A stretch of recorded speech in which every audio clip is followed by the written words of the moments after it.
Hindu majority രാജ്യമായിരിക്കെ തന്നെ 90% ഹിന്ദു ജനസംഖ്യ, 82. അപ്പോൾ അങ്ങനെ ആയിരിക്കെ തന്നെ ഒരു പക്ഷേ ടോളറൻസ് എന്നൊക്കെ അതിൽ നല്ല സഹിഷ്ണുതയുള്ളൊരു രാജ്യമാണ്. അവിടെ അങ്ങനെ വലിയ വലിയ വർഗീയ കലാപങ്ങളോ സമുദായങ്ങൾ തമ്മിലുള്ള സാമുദായിക കാലുഷ്യങ്ങളൊക്കെ വളരെ കുറഞ്ഞ ഒരു രാജ്യമായിരുന്നു നേപ്പാൾ. അപ്പോൾ അത് മാറി വരുന്നു എന്നുള്ളതാണ് ഇപ്പോൾ വരുന്ന ഒരു സൂചനകൾ. ഇപ്പോൾ എന്ന് വെച്ചാൽ വളരെ അടുത്താണ്, ഒരു 10 വർഷമായിട്ടാണ് ഈ സംഭവം ഉണ്ടാകുന്നത്. അപ്പോൾ ഈ സംഭവം ഉണ്ടാകുന്നത് ഇപ്പോൾ ഈ മാധേശ് എന്ന് പറഞ്ഞ പ്രവിശ്യയ്ക്ക് വേറൊരു പ്രശ്നം കൂടിയുണ്ട്.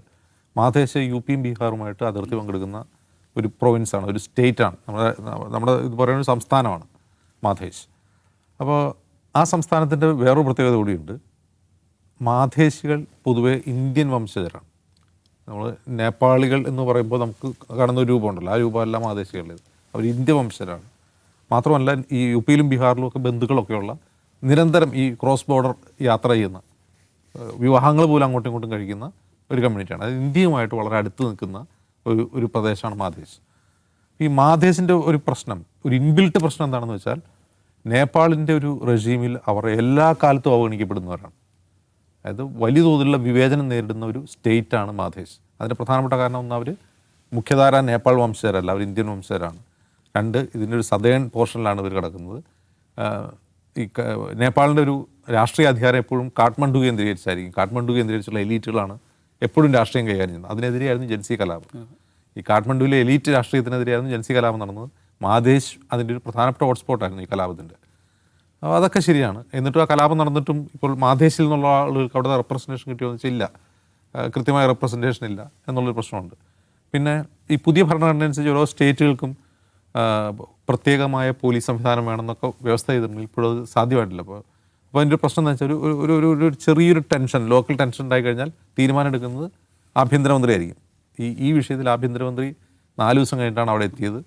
പ്രധാനമന്ത്രി ആകട്ടെ ഈ വിഷയത്തെപ്പറ്റി ഒന്നും മിണ്ടിയേയില്ല എന്നുള്ളതാണ്. കാരണം അവരെ സംബന്ധിച്ച് മാധേശ് എപ്പോഴും അവഗണിക്കപ്പെട്ട സ്ഥലമാണ്, അവിടെ എന്തെങ്കിലും നടന്നോട്ടെ എന്നൊരു ഫീലാണുള്ളത്.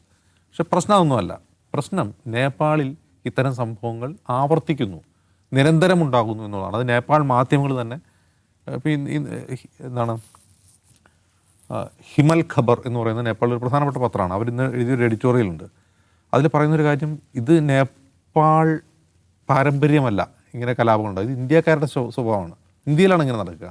ഇതിവിടെ നടന്നത് എന്താണ്, ഇപ്പോൾ നമ്മുടെ കാവടി യാത്ര പോലെ തന്നെ നേപ്പാളിലെ ഹിന്ദുക്കൾ, പ്രത്യേകിച്ച് മാധേശിലുള്ള ആളുകൾ എന്ത് ചെയ്യുന്നു, ഈ നദിയിൽ പോയി വെള്ളം എടുത്തുകൊണ്ട് വരുന്ന രീതിയുണ്ട് ശിവക്ഷേത്രത്തിലേക്ക് വേണ്ടി. അപ്പോൾ കാവടെന്ന് തന്നെ പറയാൻ വേണമെങ്കിൽ. അപ്പോൾ ആ യാത്രയുടെ ഭാഗമായി സാധാരണ നമ്മളിവിടെ കാവടി യാത്രയിൽ കാണുന്ന അക്രമങ്ങളുണ്ടല്ലോ, വാഹനങ്ങൾ തകർക്കുക, അതുപോലെ ഒന്നുപോലും നേപ്പാളിൽ ഉണ്ടായിരുന്നില്ല. പക്ഷേ ഈ വളരെ സമീപകാലത്തായിട്ട് ഇവർ ഈ യാത്രയുടെ ഒപ്പം തന്നെ DJ വയ്ക്കുന്നു. ഈ DJ നമുക്ക് അതിന് ഒരു ഇന്ത്യൻ കോണ്ടെക്സ്റ്റ് കാണാം.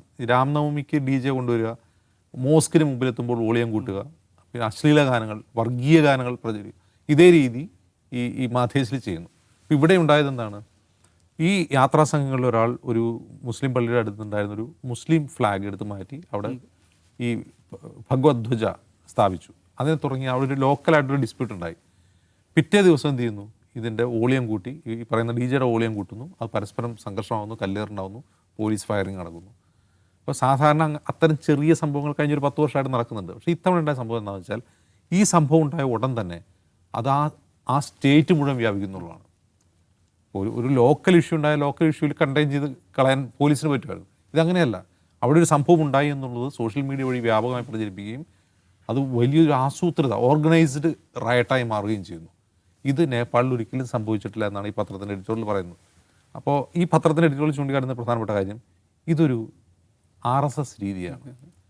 അപ്പോൾ അതിന് ഉദാഹരണമായിട്ട് പറയുന്നത്, ആ പത്രം തന്നെ ഉദ്ധരിക്കുന്ന ഒരു കാര്യം, 2023 അമേരിക്കൻ മറ്റേ ഒരു കമ്മീഷൻ ഉണ്ടല്ലോ, ഈ മതസ്വാതന്ത്ര്യ commission, national religious freedom commission, അവർ ചൂണ്ടിക്കാട്ടുന്ന ഒരു കാര്യം, RSSൻ്റെ അന്താരാഷ്ട്ര സംഘടനയുണ്ട്, ഹിന്ദു സേവാ സംഘ്, HSS. അത് അമേരിക്കയിൽ പ്രവർത്തിക്കുന്നുണ്ട്, യൂറോപ്പിലെല്ലായിടത്തുണ്ട്. അതിൻ്റെ ഒരു വിങ് നേപ്പാളിൽ പ്രവർത്തനം ആരംഭിച്ചിരിക്കുന്നു 90-കൾ മുതൽ.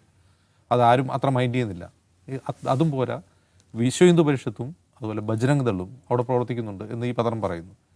അതും പോരാഞ്ഞിട്ട് നേപ്പാളിൽ മാധേശിൽ മാത്രം പ്രവർത്തിക്കുന്ന രാഷ്ട്രീയ പാർട്ടിയുണ്ട്, NJP എന്നാണ് അതിൻ്റെ പേര്, നേപ്പാൾ ജനതാ പാർട്ടി. അത് BJPയുടെ ഓഫ് ഷൂട്ടാണ് എന്ന്. ചിഹ്നം താമരയാണ്. താമര ചിഹ്നവും മറ്റേ പച്ച കാവിക്കൊടിയും എല്ലാം ഒരുപോലെയാണ്. ഇതവർ ചൂണ്ടിക്കാട്ടാണ്. പക്ഷെ അവർക്ക് ഈ കഴിഞ്ഞ ഇലക്ഷനിലാണ്ട് 240 വോട്ടാണ് ഏറ്റവും കൂടുതൽ കിട്ടിയത് ഒരു മണ്ഡലത്തിൽ എന്ന് പറയുന്നത്. കാര്യമായിട്ട് വോട്ടൊന്നുമില്ല. ഇത് നേപ്പാളിനെ തകർക്കും. ഇതെന്താണ്? ഇത് RSSൻ്റെ രീതിയാണ്. RSSൻ്റെ രീതിയിൽ ഒരാളിവിടെ പ്രവർത്തിക്കുകയാണ്. എങ്ങനെയാണോ രാമനവമി ഘോഷയാത്രകൾ കലാപങ്ങളായി ഇന്ത്യയിൽ മാറുന്നത്, അതേ മാതൃകയിലാണ് ഇവിടെ ഇത് സൃഷ്ടിക്കുന്നത്. തെറ്റായ വിവരങ്ങൾ, ഈ പറയുന്ന വ്യാജ പ്രചാരണങ്ങൾ, വർഗീയ പ്രചാരണങ്ങൾ ടിക്ടോക്കിലും വാട്സപ്പിലും വഴി പ്രചരിപ്പിച്ചുകൊണ്ട് ഇത്തരത്തിലുള്ള സംഘർഷങ്ങൾ ഈ പറയുന്ന മാധേശ് പ്രവിശ്യയിൽ മുഴുവനായി വ്യാപിപ്പിക്കുകയാണ് ചെയ്യുന്നത്. ഇത് തടഞ്ഞില്ലെങ്കിൽ അപകടമാണെന്ന് പറയുന്നത് നേപ്പാളി മാധ്യമങ്ങളാണ്. അപ്പോൾ ആ നേപ്പാളി മാധ്യമങ്ങൾ പലതും കുറ്റപ്പെടുത്തുന്നത് എന്താണ്? കാഠ്മണ്ഡുവിലിരിക്കുന്ന എലീറ്റ് റൂളേഴ്സിനെയാണ്. ഇവർക്കത് പ്രശ്നമല്ല. കാരണം എന്താണ്? ഒരേ അവസരം തന്നെ. ഇപ്പോൾ മാധേശിനെ സംബന്ധിച്ച് മാധേശ് ഒരു അവഗണിക്കപ്പെട്ട സംസ്ഥാനമാണ്. അവിടുത്തെ ഹിന്ദു മുസ്ലിമും അവഗണിക്കപ്പെടുന്നു എന്നുള്ളൊരു പ്രശ്നമുണ്ട്. അവിടെ തന്നെ മുസ്ലിം ആവുക എന്ന് പറഞ്ഞാൽ ഒരു ഡബിൾ ഇൻ്റർസെക്റ്റഡ് ഡിസ്ക്രിമിനേഷനാണ് അവർ നേരിടുന്നത്. ഒരേ സമയം മാധേശി മുസ്ലിമും ആവുക എന്നുള്ളത് അവരെ സംബന്ധിച്ച് അതിലും കൂടുതൽ പ്രശ്നമാണ്. അപ്പോൾ ഈ എരുതിയിൽ എണ്ണ ഒഴിക്കുകയാണ് ചെയ്യുന്നത്. എങ്ങനെയാണത്? ഇപ്പോൾ ഗുജറാത്തിൽ കലാപം നടന്നത് എങ്ങനെയാണ്? ഗുജറാത്തിലെ ദലിതുകളോടും പിന്നോക്കക്കാരോടും RSS പറഞ്ഞത് നിങ്ങളുടെ പിന്നോക്കാവസ്ഥയ്ക്ക് കാരണം അവനാണ്. അതായത് കലാപത്തിൻ്റെ പ്രധാനപ്പെട്ട ഇഗ്നീഷൻ എന്ന് പറയുന്നത്. ഇവിടെയും അത് തന്നെയാണ് ചെയ്യുന്നത്. മാധേശികൾ നിങ്ങളിവിടെ അവഗണിക്കപ്പെടാൻ കാരണം അവിടെ കാഠ്മണ്ഡുവിലിരിക്കുന്ന രാഷ്ട്രീയക്കാരല്ല, യുവമാരാണ്. കാരണം ഈ മുസ്ലിം ജനസംഖ്യ കുറേ കൂടി കോൺസെൻട്രേറ്റ് ചെയ്തിട്ടുള്ള ഈ മാധേശിൻ്റെ ചില ജില്ലകളിലാണ്. അത് ചൂണ്ടിക്കാട്ടെ അവന്മാരുടെ എണ്ണം കൂടും. അതായത് ഈ നേപ്പാളിൽ ആകെയുള്ളത് 5% മുസ്ലിങ്ങളാണ്. ഒരു 30 വർഷം കൊണ്ട് അവിടെ 1% മുസ്ലിം ജനസംഖ്യ വർദ്ധിച്ചത്. ഒന്ന് ആലോചിച്ച് നോക്കുക. ഒരേ 1%. കാരണം ഇന്ത്യയിലെപ്പോഴും മുസ്ലിം ജനസംഖ്യ വർധനയില്ല. എന്നിട്ടും പറയും നിങ്ങളുടെ അവസരങ്ങൾ തട്ടിയെടുക്കുന്നതിന് കാരണം ദാദിവന്മാരാണ് എന്ന് പറഞ്ഞാൽ അതേ പ്രചാരണമാണ് നടക്കുന്നതാണ് ഈ പത്രം ചൂണ്ടിക്കാട്ടുന്നത്. അപ്പോൾ RSS എന്താണ് ചെയ്യുന്നത്? ഇപ്പം നേപ്പാൾ ഇന്ത്യ ബന്ധം ഒന്ന് ആലോചിച്ച് നോക്കുക. നേപ്പാൾ ഇന്ത്യ ബന്ധം വളരെ വഷളായിട്ടുണ്ട് കഴിഞ്ഞ 10 വർഷത്തിനുള്ളിൽ. വഷളായത് എങ്ങനെയാണ്? നേപ്പാൾ എന്ന് പറഞ്ഞാൽ ഇന്ത്യയുടെ ഒരു സാറ്റലൈറ്റ് രാജ്യമാണ്. ഇന്ത്യയെ ആശ്രയിച്ച് ജീവിക്കുന്ന ഒരു രാജ്യമായിരുന്നു.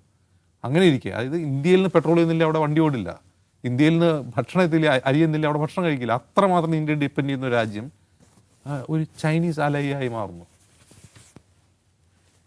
അങ്ങനെ ആയി മാറാൻ കാരണം എന്താണ്? അത് നമ്മുടെ വിദേശ നയം മാത്രമല്ല, അവിടുത്തെ ആഭ്യന്തര കാര്യങ്ങളിൽ ഈ പറയുന്ന അൽക്കുലത്ത് സംഘടനകൾ ഇടപെടുന്നതോടുകൂടിയാണ്.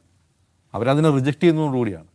അപ്പോൾ RSS എന്ന് പറഞ്ഞ സംഘടന ഇന്ത്യയെ എങ്ങനെയാണോ മാറ്റിക്കൊണ്ടിരിക്കുന്നത്, അത് ഇന്ത്യയുടെ അയൽരാജ്യങ്ങളുമായി പോലും അതെങ്ങനെയാണ് റിയാക്ട് ചെയ്യുന്നത്, അതെങ്ങനെയാണ് അവർ ഇടപെടുന്നത്, അത് ഇന്ത്യ നേപ്പാൾ ബന്ധത്തെ എങ്ങനെയാണ് ബാധിക്കുന്നത്, അവിടുത്തെ തന്നെ അവരുടെ മനസ്സമാനം കളയുന്നത് എങ്ങനെയാണ്, ആഭ്യന്തര കാലുഷ്യത്തിൽ കളയുന്നത് എന്താണ് എന്ന് ശ്രദ്ധിക്കേണ്ട ഒരു കാര്യമാണ്.